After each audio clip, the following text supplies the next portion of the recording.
सच्ची लगे तो आप हमारा साथ दे, बाकी न दे हम भी हमारे गांव और आप आपके गांव। और ईश्वर ने हमें आशीर्वाद के लिए चुना है। साक्षात महादेव आपको आशीर्वाद रखने, आपके माथे पर हाथ रखने नहीं आ सकता। इसीलिए अपने सनातन धर्म में, हिंदू धर्म में संत का निर्माण हुआ है। संत का कार्य है आशीर्वाद देना, सुख शांति रखना। यही कार्य ना, संत का क्या कार्य है? आपके सुख शांति बनी रहे, आपका व्यापार अच्छा चले, इसके लिए आशीर्वाद देना। तो आज हम इसी कारण आए हैं। बस कारण थोड़ा ये रहा है कि यहाँ थोड़ा मतभेद चल रहा है। बाकी हम तो हर गांव, हर शहर जा रहे हैं, माता बहनों को आशीर्वाद देने, भाइयों को आशीर्वाद देने। मैं यात्रा पर हूँ। इस कुंभ 415 दिन की यात्रा कर तो हम कुंभ पहुंचे। उस यात्रा में मैंने सनातन संस्कृति का प्रचार प्रसार किया। फिर कुंभ में महामंडलेश्वर बने।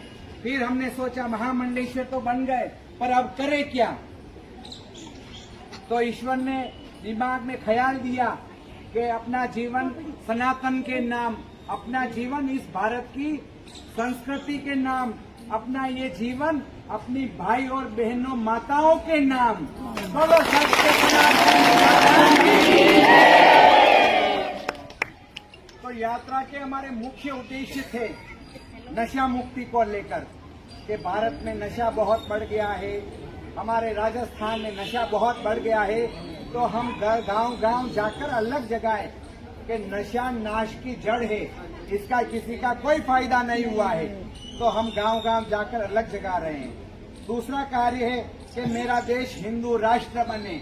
हिंदू राष्ट्र बनने के लिए आप सबको स्वस्थ रहना बहुत जरूरी है, मजबूत रहना जरूरी है। मजबूत रहेंगे तो अच्छे कार्य करेंगे, उसके लिए नशे से दूर रहना जरूरी है।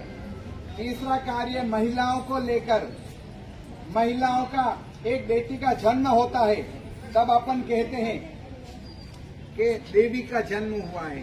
बेटी का जन्म होता है तो क्या कहते हैं? देवी का जन्म हुआ है, लक्ष्मी का जन्म हुआ है।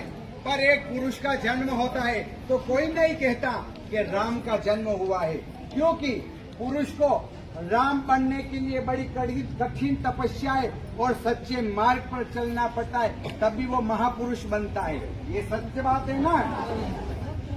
पर महिलाएं देवी के रूप में तो है, पर महिलाएं भी अपना मार्ग कहीं न कहीं भटक गई हैं। उसके लिए हम यात्रा कर रहे हैं। पर हम तो क्या है कि दूध की तरह साफ है। हम उनके ऑफिस गए मिलने, और मेरी अब यही मांग थी उनसे, एसपी ऑफिस से, कि अभयदास जी महाराज यहाँ से गए हैं, उनका जो चतुर्मास बीच में खंडित नहीं हुआ है, अभी तक कुछ नहीं हुआ है। जैसे अपन यही सोचेंगे कि अपन 5 दिन बीमार हो गए इसलिए सो गए, सच बात है ना। मैं चाहती हूँ कि अभयदास जी महाराज का चतुर्मास यहाँ हो। सब चीज तो ना उन्होंने बोली ना हमने बोली है। मेन लक्ष्य अब ये है, सनातन धर्म में चतुर्मास जहाँ का संकल्प लिया है वहाँ पूरा होना चाहिए, चाहे दूसरी चीजें हो न हो।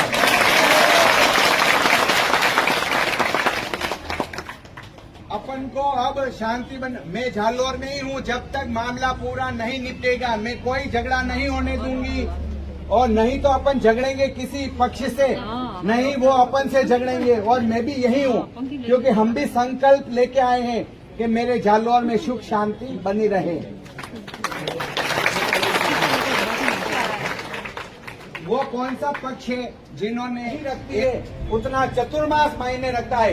कथा तो अपन मोबाइल में भी देख सकते हैं और कभी भी करा सकते हैं, क्योंकि माहौल अलग है, माहौल अलग है। मैं ये साक्षी ईश्वरी नंदगिरी मेवाड़ आप सबके साथ हैं। और बाबू जी की चतुर्मास जहाँ कहीं भी होगा, जो लोगों ने लिखित में दे रखा है या देंगे, वहाँ कथा हो जाएगी। उनकी तरफ से हाँ है, हमने सबके सामने बोला है। अब इस बात से अगर वो मुकरते हैं तो हमसे बुरा कोई नहीं है। सिर्फ जो व्यक्ति